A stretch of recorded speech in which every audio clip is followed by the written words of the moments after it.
Good evening, everybody. So glad for the group that has assembled tonight.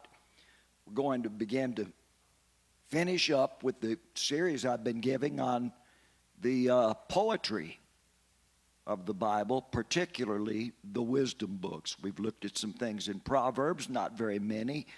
We've really only haven't looked at a lot of the Proverbs. We've just discussed the 12 wisdoms in the preamble to the book of Proverbs. We'll do another series sometime, actually looking at some of the sections of the book of Proverbs. Proverbs is known as one of the three wisdom books of the Bible. And there's a reason those three are called the wisdom books. Can anyone guess what the other two wisdom books are besides Proverbs? Ecclesiastes and one other, Job. Proverbs, Ecclesiastes, and Job. Now, Job was written first, long before Solomon's time. We're quite sure that Job is probably the earliest written book of the Bible. It would have been written before Moses wrote Genesis. There is, in the book of Job, we'll get back to it in a minute, but let me just give a little quick overview. In the book of Job, there's no mention of Abraham or of Israel, no Isaac and Jacob, no land of Canaan is mentioned in the book of Job.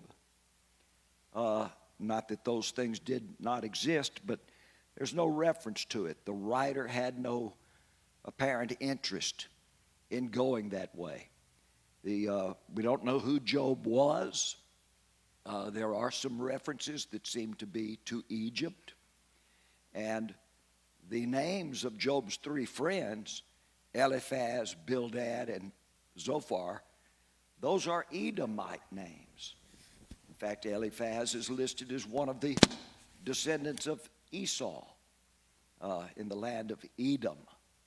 And it could be, we'll do a thing on Job, I mentioned this sometime back, it could be that the other figure who shows up toward the end of the book of Job, the young man Elihu, who after they're all through speaking, Elihu stands up and takes 4 chapters and says, I've been listening, and I've wanted to keep my mouth shut until all of you are older than I, and out of respect, I wanted all of you to finish giving your opinions back and forth.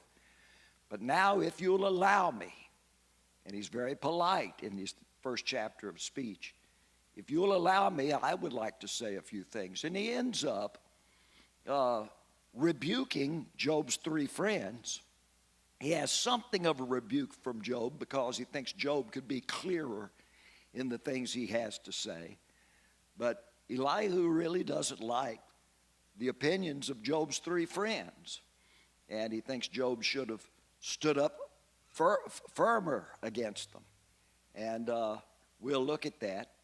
There is a question, if these 4 men, Job and his 3 friends, had been talking, they'd been sitting there for 7 days in silence, and then they start talking, and the talks could have gone on for a few days, and there could have been quite a crowd gathered around to listen to their theological and philosophical debates. And it's just interesting to me. There might have been a shepherd in the crowd, a shepherd who was herding Midianite sheep. Now, the Midianites and the Edomites at the time herded in the same country, northwestern Arabia. And I just wonder if there wasn't a shepherd there working for some Midianites who stopped to listen to all of this. And he had an Egyptian name, Moses.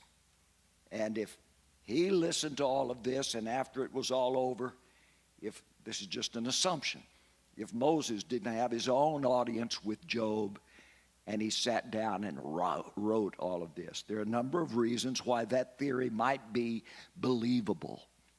And uh, if these are Edomites, then Job did occur. The events in Job occurred after the incidents or events listed in Genesis. And so after the death of Joseph. These events could have occurred even in the time of Moses, and he could have written it. That's a theory that's quite popular with a lot of scholars. Other than theories like that, we don't know who wrote Job. But it is a wisdom book because it ponders philosophically two basic ideas, which we'll get to. But before we do, let me talk to you about Proverbs and Ecclesiastes. You know, scholars always argue over who wrote the Bible. Nobody really knows if it was Moses who wrote Genesis, or was it Genesis compiled from a bunch of old stories and legends and lore, and that Genesis was compiled by later scribes of Israel and put together into a solid book. But the traditional idea is that Genesis, Exodus, Leviticus, Numbers, and Deuteronomy were all written by Moses. And so, scholarship aside, I teach from the perspective of tradition. They argue that nobody knows who wrote Matthew, Mark, Luke, and John, since none of them signed their names to those Gospels. But the old tradition, going back to the 2nd century A.D., is that those 4 Gospels were written by those 4 men. We do have Paul signing all of his epistles. There's one epistle that nobody signs, and that's the book of Hebrews, but it sure does sound like Paul to me as the author. And I'll accept that as the most general theme about the author of the book of Hebrews. The other few epistles, John, Peter, Jude, and James, are all signed. And of course, John signs the book of Revelation. Going back to the Old Testament, we don't know who wrote Joshua, Judges, and Ruth, but a strong tradition is that those were written by Samuel, and that those stories that occurred before Samuel was alive, he learned them all and wrote them down. That's the most genuinely accepted story. 1 Samuel, though, couldn't have all been written by Samuel because Samuel dies 2/3 of the way through the book. So it is thought that these were things that Samuel had written and then were later taken up and finished by guess who?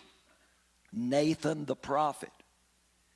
That Nathan picked up where Samuel left off, and it was Nathan who wrote the rest of 1 Samuel, Nathan who wrote all of 2 Samuel, and the first 2 chapters at least of 1 Kings. He could have had some scribes working with him, it is suggested, like the prophet Gad and later the prophet Iddo. Afterwards, we've got Iddo the seer writing Solomon's story out through the 11th chapter of Kings. And then Iddo the seer continues writing because he appears in the stories of as the writer in the reign of Solomon's son, Rehoboam, and in the reign of Rehoboam's son, Abijam, and then in the reign of Abijam's son, Asa. After that, we have, a few people mentioned like Jasher and others, and we know nothing about them. And there's much speculation on who wrote the stories of the rest of the kings, going all the way down to the end of 2 Kings. But, of course, they're all carried away to Babylon when the book of 2 Kings ends. They're there for 70 years. We have 2 writers or speakers who appear during that period and of being in Babylon, and those are Ezekiel and Daniel. So we can trust that they are authors of some of the things during the Babylonian period. I hope I'm being interesting right now. We have also some prophets that overlap the stories of the kings. Around the time of Queen Athaliah and King Jehoshaphat in Judah, we have a new thing coming, and it is prophets who don't just stand up and prophesy with their voices like Elijah and Elisha did, but prophets who write their prophecies out poetically. And those are men like Joel, Amos, Obadiah. And finally, we get to a man who claims to be the son of Amos, and his name is Isaiah. And he writes out his prophecies mostly during the reigns of, mostly during the reign of Hezekiah, though some of the things he has to say are written or said during the reign of Hezekiah's father, King Ahaz. And then there's King Manasseh, the son of Hezekiah. But legend tells us that as soon as he became king, he had the prophet Isaiah sawn in half. And so, you know, we don't really know who writes the rest of the story after the reign of Manasseh. But we have several kings coming, and they go all the way down to Josiah, and then 4 successors of Josiah before the carrying away to Babylon. And one of those principal is Jeremiah the prophet. And it is thought that Jeremiah wrote most of that history from Manasseh's reign down to 586 BC, when Nebuchadnezzar destroyed Jerusalem and took the Jews captive into Babylon. It is also thought that Jeremiah was mentor to Daniel and Ezekiel. After the 70 years of Babylonian reign, we have 2 prophets, Zechariah and Haggai, who seem to have been students of Daniel, or Daniel and Ezekiel. They were both born in Babylon, and then they come along and they write these stories of the rebuilding of the temple. It is probably Zechariah who not only wrote his book of prophecy and or Haggai, it is probably both of them, or Zechariah principally, who wrote what follows, the rebuilding of the temple, the books of Ezra and Nehemiah. Although Nehemiah uses the first person pronoun quite often in his book. He says, I went, I said, I did, and then I came back, and then I said this, and then I did this. He's talking about himself. So Nehemiah seems to be more autobiographical. But that could have been a literary device that some other writer was using, just as Mark Twain wrote Huckleberry Finn. And he put it all in Huck's own words. The book begins, my name is Huckleberry Finn, and you don't know me unless you read a book by Mr. Mark Twain called Tom Sawyer, and he put me in that book. And he does stretch the truth a lot, so I decided to tell this story myself. And that's how Huck Finn begins, and all of it is in his own words, and he uses the word I or me in telling the story. But even Mark, and I'm getting to something, even Mark Twain was not the author's name. Mark Twain was an avatar, an invented person. The author called himself Mark Twain when he wrote. His real name was Samuel Clemens, and he invented Mark Twain as the author of all of his books. That's another literary device. Anyway, when we go back to who wrote the books of the Bible, we're coming down pretty close to Malachi, the last book of the Old Testament. Now, those are the most likely authors of the Bible. I've listed Old Testament literary sections and New Testament for you. I've given you the traditional authors or the preferred authors among those who make theories of authorship. But let's get back to our three wisdom books, if I'm making sense to anyone here tonight. Who wrote the Proverbs? Who wrote Ecclesiastes? And who wrote, well, I've already talked about who likely might have written Job. So let's just talk first about these things. Well, let me back up. Who wrote the Psalms? Various people.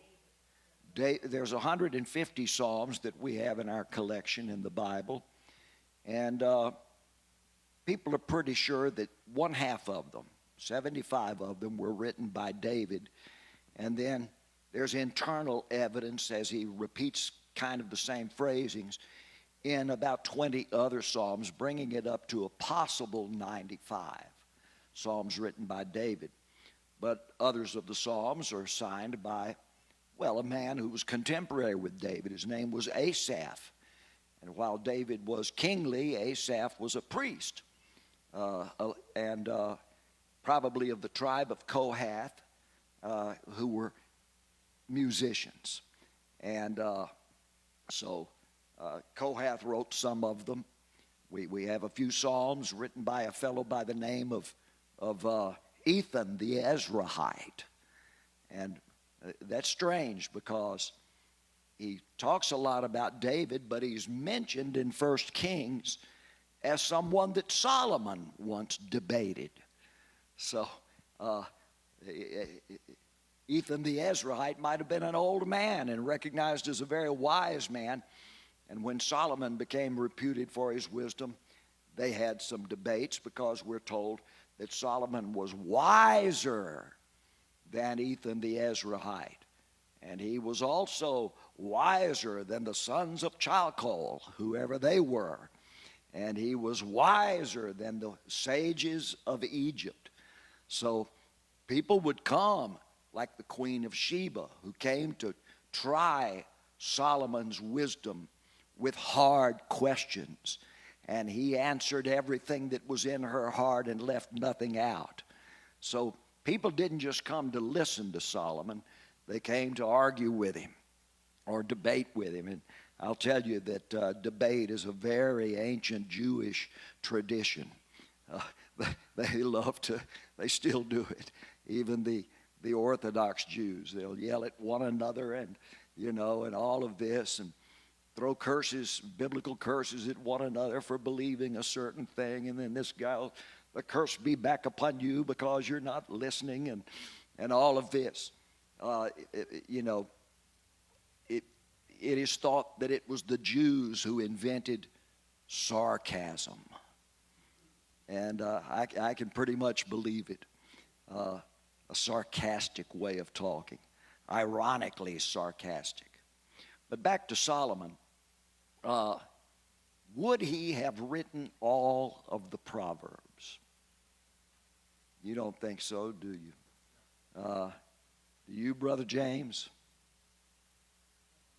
We're told that he spake 3,000 proverbs in both accounts of his wisdoms, that he spoke 3,000 proverbs. Doesn't say he wrote them, but he spoke them. Earlier, going back to Asaph, who was a co-psalmist with David, Asaph begins one song by saying, the Lord has commissioned me to gather up the ancient sayings of our ancestors and to set them down.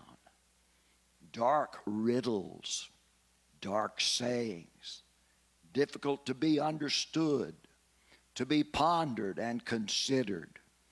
And by the word dark, he means mysterious or debatable or things that can be argued about. And he says, and these I begin to set down so that our children and our children's children will know them and speak them. Now, that's interesting because Solomon is kind of quoting Asaph when he begins the book of Proverbs. When he gets down to Takbulah in the 12 wisdoms, Proverbs chapter 1, verse 6, he says, and we want to learn all of these 12 wisdoms so that we can understand Proverbs and their dark sayings. And that's exactly the way Asaph put it. Probably the 3,000 Proverbs that Solomon is reputed to have spoken or discussed about, they were probably collected from all sorts of old sayings that came down. We have some. In America, we had a proverbialist named Benjamin Franklin, who gave us a lot of his own proverbs, writing as an avatar, not in his own name. He wrote through an avatar whom he called Poor Richard. And Poor Richard wrote these things. A stitch in time saves 9, and stuff like that. I won't go trying to recall Poor Richard's proverbs. And then we have proverbs that have come to us from who knows where, down through British and German culture and Scottish and Irish culture that we repeat. You hear people all the time saying something. My grandpa always said. Well, everybody's grandpa said the same thing, And but what makes something a proverb? What is a proverb? It is a short, pithy saying that was originally probably written as the moral to some story. Each proverb probably had a story, and the end of the story was this moral. The proverb is what we derive from the story. The stories become forgotten, but the morals are still there. I hope I'm making sense to somebody, and or that this is interesting. We don't have all 3,000 proverbs. We only have a few hundred in our Bibles that are preserved, and nowhere does he say, "I am Solomon, the son of David," except that it sure seems he's talking to as Solomon, the son of David. However, in Ecclesiastes, it's a much different book than Proverbs. He begins Ecclesiastes by saying, the words of Koheleth, or the preacher. This is an avatar. The words of Koheleth, the son of David, king in Jerusalem. Well, we ain't got nobody in the Bible, a son of David, whose name was Koheleth, who was king. And then several verses down in the first chapter of Ecclesiastes, he said, I, Koheleth, was king over all Israel. Or I, Koheleth, the son of David, was king over all Israel. Well, who was a son of David who was king of all Israel?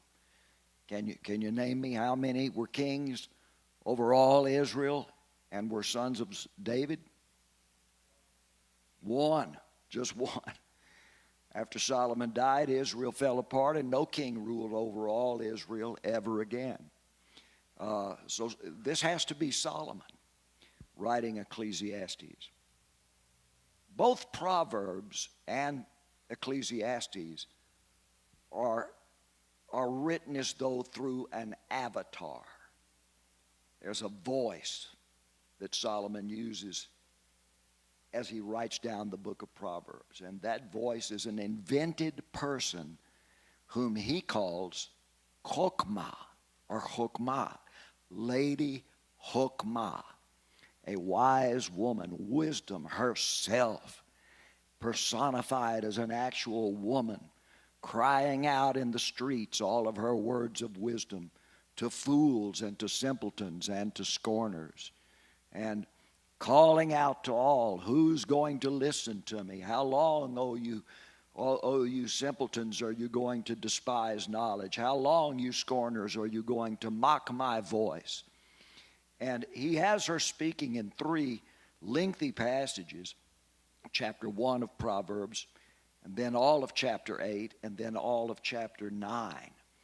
But her voice is the avatar that Solomon is writing through. Now, let me tell you how Lady Wisdom talks. She speaks very plainly. I've said this a lot. But if Solomon is writing this stuff, he has her speaking in a way that we won't hear elsewhere. She says, this is what a wise man does as opposed to what a fool does. This is what a good man does as opposed to what a wicked man does. Sometimes she says, if you do this, you'll have the best chance of success. If you do that, you'll have the greatest likelihood of failure in life. If you listen to me, I can help you. I can't guarantee, but I can promise you'll get the best tools to win in life. If you don't listen to me, or if you listen to certain other people she mentions out there, not by name ever, she says you'll have the greatest likelihood of meeting disaster in life. And so she's very, very plain. She's giving lessons as though to children. Learn this while you're young, and do this, and learn to take these tools in hand. Don't you want the best things, or do you want the worst things? And it comes off almost as a certification that following wisdom and prudence and in the ways of understanding and correction, all those 12 wisdoms we've been talking about, it's almost as a guarantee that you'll come out on top. In fact, sometimes she makes positive guarantees. The wicked will be cut off from the land, but the righteous will inherit the land forever. Pretty good. This sounds like a guarantee. Train up your child in the way he should go, and when he is old, he will not depart from it. That sounds like a great guarantee. But we've got another avatar who starts speaking in Ecclesiastes, and he does not talk like Lady Wisdom. This guy, Koheleth, is not a young, strong woman with bright eyes, Lady Wisdom giving promises. This guy, Koheleth, is a skeptical old man who says, oh yeah, is that so? Can you prove it? He says, train up a child in the way he should go, and when he is old, he'll not depart from it. Listen, Lady Wisdom, I know you're offering that as something that we ought to listen to and strive to do, but you can't promise that that always happens. Didn't happen for David. Didn't happen for Solomon. Or if he is Solomon, it's not happening for me. I've raised up my child in the way he should go, and he's an idiot. And he's wicked. That didn't happen for Isaac and his 2 sons. That didn't happen for Jacob and all of his 12 sons. Raise up a child. Some of them were mobsters and wicked men. The 12 patriarchs, the sons of Jacob. I won't go into these details, but where does that happen? Koheleth will say, the avatar Koheleth will say to the avatar Lady Hokmah, can you really guarantee that those things always happen? And she would look at him, if the two were talking together, and say, I speak of things that ought to happen, and could happen, and should happen. And I'm giving rules for what should happen. And he says, yes, but you're not saying, thus saith the Lord, are you? And guarantee that those things always come out that way. And she says, well, sort of I am. Sort of I'm speaking on God's behalf. These are things that God wants people to consider, rules to follow through with their life. And so she's speaking Not laws, but proverbs. And a lot of people who preach don't understand the difference between a proverb and a law. Here's one of God's laws, and then they quote a proverb. Well, Koheleth would say to that preacher, in the first place, that's not a law. Laws always happen. The law of 4 plus 4 equals 8, and that happens in every single incident. But you can't always prove that in every single incident what you promise or what you offer will always occur. And she says, all right, we won't call these laws, Mr. Koheleth. We'll call them proverbs, adages. Well, once again, we're full of them. Some of them came from Aesop. You remember Aesop, the Greek fabulist? He told the story of the tortoise and the hare getting into a race. And of course, the hare, the rabbit, the jackrabbit, should win the race, but he's overconfident. And he stops to rest. He gets way ahead and stops and rests and goofs off while the old turtle just keeps on going and passes him by again and again. And finally, the rabbit wakes up and looks and, oh, he's getting to the finish line, and runs and gets there too late just as the turtle breaks the tape at the finish line. And now in the first place, rabbits and turtles usually don't make plans and take bets on races. A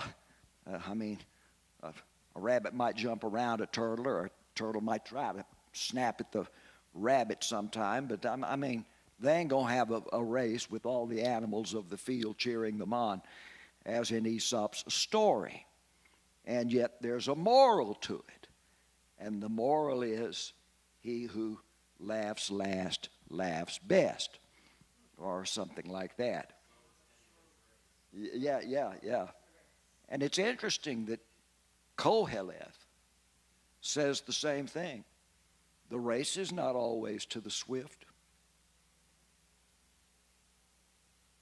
The reward is not always to the strong, and the battle is not always to the best soldier. Nor do good things always come to the wise. Now, he doesn't say they never do, but he's challenging the idea of the rather naive Lady Hokmah, who wants things to be in a certain way. This ought to be, and this ought not to be, and you can compare the two things. Koheleth says,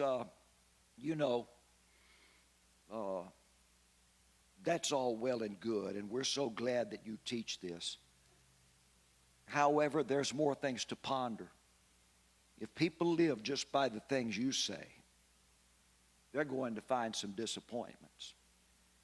And my skepticism is only to prepare people as they get older for disappointments. And there can be some disappointments. Why God allows us to be disappointed in life, I don't know. But what I'm writing, Ecclesiastes, is questions about this kind of wisdom. Is wisdom only in sets of dictums or rules? Or is wisdom also in looking at other things around and saying the rules don't always work? Now, we'll do a class on Ecclesiastes sometime. It's only 12 chapters long, and he ponders a lot of things. Koheleth says, and this is him talking, not Solomon. People always say, this couldn't have been written by Solomon as an old man. This has to have been written by Solomon before he learned wisdom. So he was still young when he wrote Ecclesiastes. Because after the spirit of wisdom came upon him, he lived a righteous life. And up until the end of his life, when he backslid with 1,000 foreign women. And that's the way it's often put. And I'll ask a person like that, what makes you think that he wrote all of that as a young man? Well, because he said he went out and experimented with wine. And I say, yes, he said he experimented with wine. And why? To see if wisdom remained with him, even if he sat at other people's tables and ate and drank what they had. And he finally, Solomon, if we watch him, he finally said, you know what? I'm not going to go sit at anybody else's table anymore, because then the host controls the conversation. I'm going to build my own table, and I'll have people come sit at my table, and I can control the conversations. And Solomon doesn't go to other people's tables, but he does say, I tried it. He says, I also planted gardens.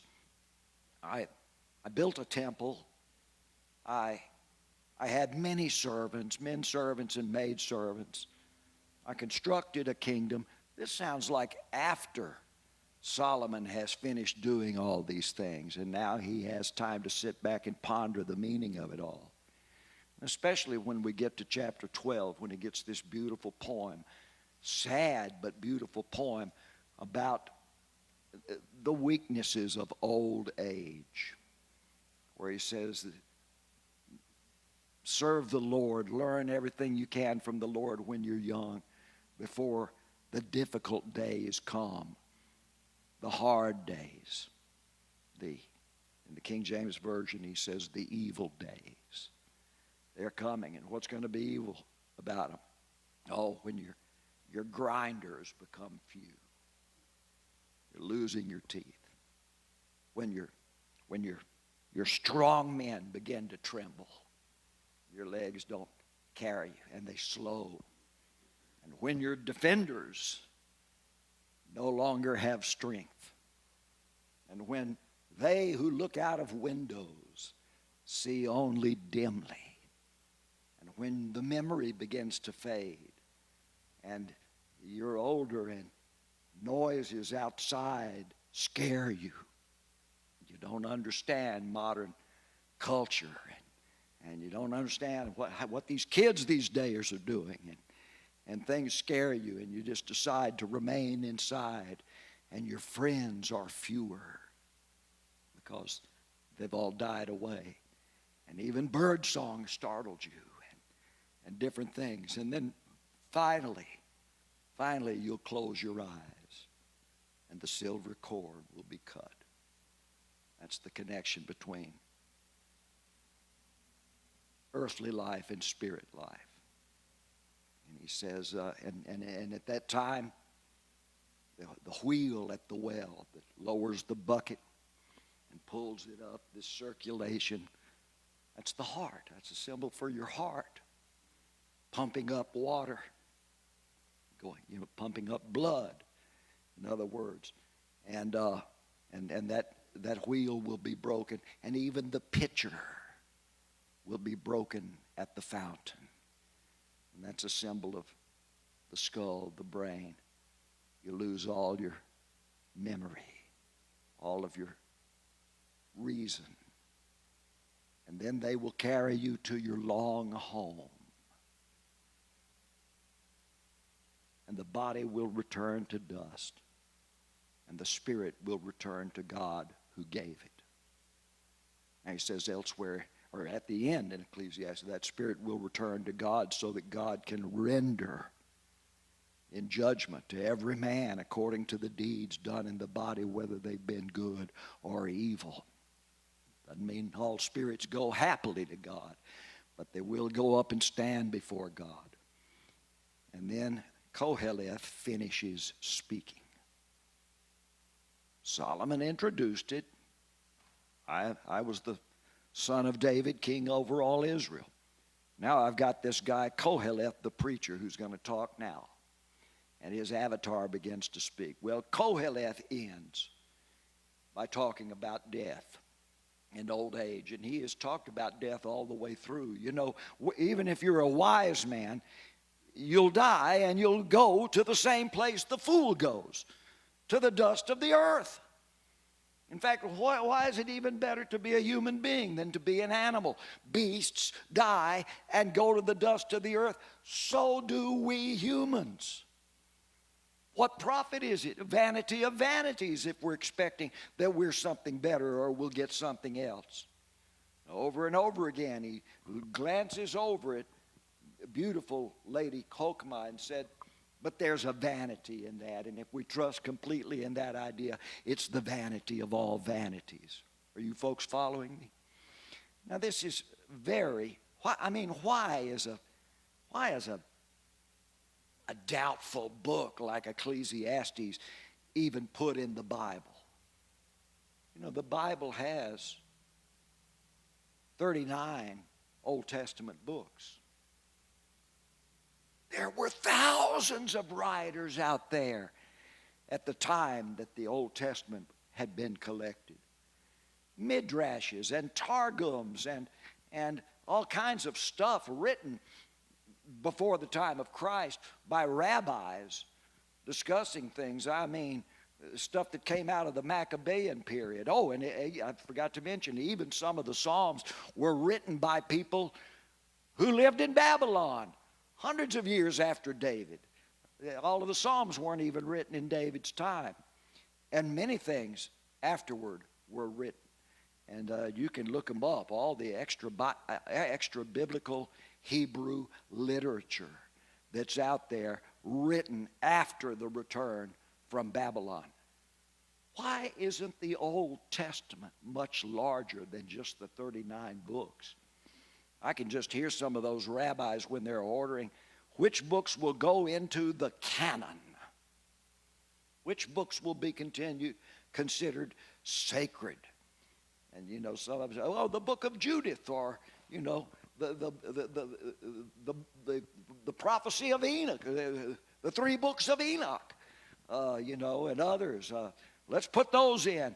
And they would have these arguments, you know, and they'd finally say, well, we can't prove that, but we're pretty sure of these. And then somebody will say, well, what about this doubtful book called Ecclesiastes, the ponderings of Koheleth? Certainly this piece of trash isn't going to go in a holy book as though it's the words of God. And another old rabbi would get up and say, it doesn't claim to be the words of God. It claims to be the word of a king who is pondering the meaning of the words of God. And this is worth reading. We can't have God simply saying, if you do this, that'll happen for you. Because it doesn't always happen. And we have to draw people to deeper perspectives within themselves. I vote that the words of Koheleth stay and get into the canon. And others would be arguing about it. But somehow, this doubtful book, when I say doubtful, I mean it poses doubts to us. Somehow, it got in the canon. So we've got book of Proverbs, which really give us something to hope for. If we behave ourselves and make the right decisions, things will always work out for us. We've got the book of Ecclesiastes and say, yeah, that's great. Those things should work out. We can even say they usually work out. But not always. We've all got times where it seems that God has deserted us. And are we going to continue holding on to him despite? And this is where we turn back to the earlier wisdom book that we call Job. Job is presented not only as a good man, but a perfect man. In fact, the best man. Better than Adam. Better than Moses. Job never fails. He's righteous in all things. God himself says that about Job twice. He eschews evil. He stays away from anything evil. He does only what is right. He never has erred in my sight. Boy, we don't have anybody that Looks like this until Jesus comes along. Job looks pretty good, doesn't he? And God blessed him. And then, because there's a debate going on in heaven, and the debate is between God and the prosecutor of his court. Now, some people don't understand this, but if God sits on a judgment seat, he has a court. And if you only have a court because people are being accused of different things. Jesus will later say, you have only one accuser, and he is Moses, in whom you trust. The accuser sits on the judge's left. The defender, the defense attorney, sits on the judge's right. And you, the accused, stand before the judge. And the first, why is this accused brought before me? And the accuser stands and says, because we have this book of laws, and several of these laws were broken by this man, the accused. This is Moses, the Satan, which doesn't mean the devil, the archenemy of God. It means the servant of God who brings all men to justice. Satan. People don't like me saying that, but go read about it. Are you guilty of those things? Well, the accused is now facing God. He can't say, I'm not guilty, I didn't do it. And he can't lie, because it's proven that he's done it, and there are witnesses. Do you have a defender? Well, if the accused is Job, Job complains, I have no advocate. Oh God, this trial is unfair that I'm under. I'm being accused, and I have no defender. I have no advocate. Oh, that God would send me an advocate to plead my case for me. Now, that's one of the greatest things in Job. He's calling for Christ, one who will defend us. In my case and your case, do you have a defender? Yes, I've got one. I signed up with him, and he said he would put me in his case book. And in fact, he's here, right over here at your right, Your Honor. Defense advocate, will you stand and present your name? And the defense attorney stands and says, my name is Jesus Christ, called the righteous. And he will speak in our defense. Now, that's the big scenario. And we have this courtroom scene shown only about 4 times in the Bible, but it's very powerful. These first 2 chapters of Job are the courtroom scene, because the Satan arrives in court. And God says, where have you been? I've been out investigating human beings, going to and fro in all the earth, investigating. I find them all reprehensible. They all need to be brought in under accusation, all of them. And God says, maybe all but one. Have you considered my servant Job? And then God says all the good things about Job. And the accuser says, yes, he certainly seems like he does right in everything. But there's something different about Job. You, O judge, have paid him to do all the right things. You blessed him more than you blessed everybody else. He seems to have an agreement with you that you'll pay him if he'll do right. I propose, if you want to find out what's in Job's heart, and do you? And God, the judge, says, yes, I want to search out the hearts of all men. Not just their deeds, but their hearts. And the accuser says, the Satan, he says, well then, why don't we take away a lot of the stuff you've given Job and see if he still serves you? Or if he loses all his stuff, he might curse you to your face.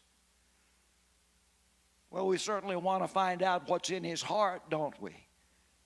Go ahead. I give you the authorization to go and take everything away from Job. At this, and the Satan goes down and does it. In a whirlwind. You know what Job loses. He loses all his cattle, all his money, all of his servants, and all of his children. All in one day.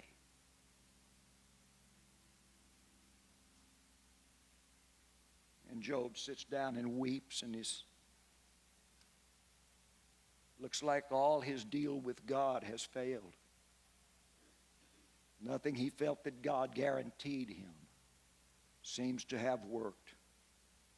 Sowing and reaping hasn't worked for him. He sowed good but reaped evil. These things haven't worked for Job. Little proverbs like that lady over there keeps shouting, that lady Hokmah, they're not working for me. They haven't worked for me now. Way over yonder is Koheleth saying, interesting. They don't always work, do they? And then the heavenly curtain peels back and we see the Satan go. Oh, by the way, Job lifts up his head and says, well, naked. This is only fair. Naked came I out of my mother's womb. It looks like I'm going to go naked into the tomb. The Lord gave and the Lord took away. All I can say is God can do what he wants, and he's given me a good life up to this point. If he never does another good thing for me, he's given me enough for me to spend the rest of my days saying, blessed be the name of the Lord. Well, the curtain peels back in heaven, and the accuser has returned. Where have you been now? Doing the business I've been appointed to do, going around all the earth and examining the cases of each human being, and I find them all reprehensible. And God says, yeah, but let's get back to one special case. What do you think now of Job? You took everything away from him, and he still maintained his integrity with me. And the Satan says, well, yes, except for one thing. There's a proverb people say down there on earth, skin for skin. Whatever a man has, he will give to preserve his own life. In other words, self-preservation is the main motive in humanity. Man will do anything for himself when he gets right down to it. Survival. Let me stretch out my hand and take away his health. And we'll see if once we threaten his self-survival, we'll see how strong he stays with you. And God said, yep, put him to that test also. Job doesn't even know that he's been brought on trial yet. He doesn't know there's been heavenly talk about him. All Job knows is he wakes up one day and he's covered with boils. Man, now this. Now this. And his wife says, why don't you just admit that God isn't who we thought he was? Why don't you just admit, my husband, Job, that God doesn't always do everything he's promised? Why don't you admit that God's laws don't work? You sowed good, but you reaped evil. Curse God and be done with it and die. You're dying anyway. Before you die, you ought to curse God. And Job says, now, that's a foolish idea. I'm not going to be wrapped up in my disappointments. Even this is horrible. But everything, all the good we've had, all the good years we've had, God gave them to us. If he's decided for the good years to come to an end, I will not curse him, but bless him for all the things he used to do for me. And he has no guarantee that the good times are going to return for him. And the shaitan goes back up, and God says, now what do you think? You touched his very life. And the essence of his being is not self-preservation. As it turns out, the essence of his being is trusting in me. So, the gavel goes down. Job is exonerated, not to be accused again, except on earth. No longer before the court of heaven, but on the court of earth. Job's three friends show up, and when they finally start talking, they start accusing him. One of them goes on for a couple of chapters claiming that he had a vision in the dark, and a dark figure came and stood by his bed and said to him, man will always reap what he sows. And I know that it's true, Job, because I've seen it with my own eyes. Well, he's lying, because he hadn't seen every man's situation. But he says, I know, I've seen it with my own eyes. The wicked always reap wickedness, or the wicked people always reap what's wicked, and righteous people always reap righteousness. Whoever saw a wicked man win out on top. They always lose. That's what my eyes have seen. Eliphaz says to Job. Well, Eliphaz is lying because he hasn't seen everybody. He hasn't read every story. He hasn't observed everyone's life. But he claims that he knows that. And Job responds for a couple of chapters, and then the next one speaks and says, well, you must have committed some sin, or God wouldn't be doing this to you, so come on, fess up. Admit it. Tell what your sins have been. Job says, I really, if I had them, I'd tell you, but I can't think of any. Now, the law of Moses is not mentioned one time in the book of Job. So they don't have any law of Moses. The Ten Commandments aren't mentioned. Job is referring to following some kind of code of ethics that they believe God has spoken, perhaps through Abraham. We are not told. He says, I haven't broken any rules of God. And then we get to the third one and said, well, maybe that's it. Maybe it's because you're too good, Job. And you're too proud of your own righteousness.